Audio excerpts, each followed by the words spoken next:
अब ये किस मुंह से लोकतंत्र का मंदिर कहेंगे जब विपक्ष को इस तरीके से बाहर कर देंगे। ये शुरुआत है अपनी मन मानी चीजें करने की, और अगली बार ये आ गए।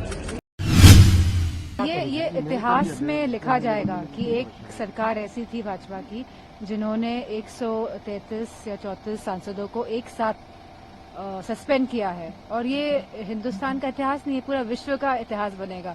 और जहां पे भी डेमोक्रेसी की बात होगी तो ये एग्जाम्पल लिया जाएगा। जानकारी में नहीं है, मुझे मेरी जानकारी में नहीं है, इसलिए मैं टिप्पणी नहीं करूंगा। लेकिन भारतीय जनता पार्टी किस मुंह से लोकसभा को मंदिर कहेगी?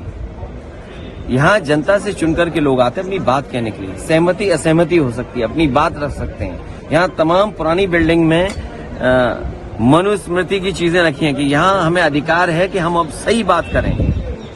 ये सरकार सही बात सुनना ही नहीं चाहती है। सच्चाई से क्यों सरकार भाग रही है?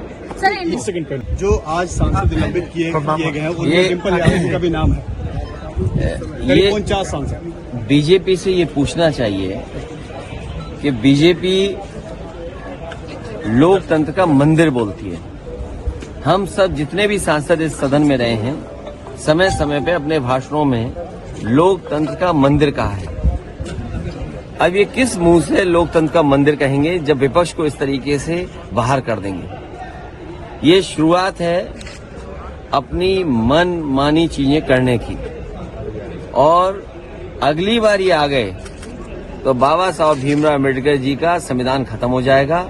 हम और आप इस दरवाजे से नहीं घुस पाएंगे, वो बाहर खड़ा है। सरकार की विफलता है कि वह विपक्ष के एमपीज को और सभी पार्टियों को साथ में नहीं ला पाई, क्योंकि बहुत ही महत्वपूर्ण बिल पास होने जा रहा है या पास करेगी ये सरकार जब पूरा विपक्ष नहीं होगा।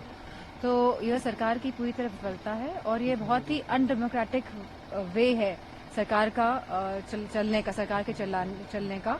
और हमारा मानना है कि जो हमारे अपोजिशन पार्टीज की जो जितने भी एमपीज उनकी मांग थी कि होम मिनिस्टर साहब आए, और जो 13 दिसंबर को जो घटना घटित हुई है जो एक नेशनल सिक्योरिटी इशू भी है, तो हम चाहते थे कि उसी पे ही चर्चा हो, और साथ में जो इनिशियली 13 एमपीज को सस्पेंड किया गया था तो उनकी बहाली हो। मुझे लगता है कि बहुत ही पॉजिटिव रिजल्ट्स आएंगे इस मीटिंग में, और आज शाम तक या कल तक पता चलेगा। मैम, करीब 150 सांसदों को संसद से निकाला गया है 2 दिनों के भीतर।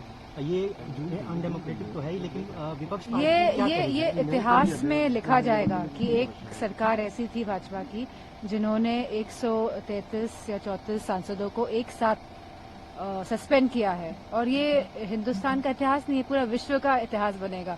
और जहां पे भी डेमोक्रेसी की बात होगी तो ये एग्जाम्पल लिया जाएगा। इस पर हंसा भी हो सकता है कुछ धनखड़ साहब का हुआ हो ये किस्सा राज्यसभा में, मुझे पता नहीं है, लेकिन मास सस्पेंशन मैं नहीं मानती हूँ कि ये कोई भी सभ्यता को दर्शाता है।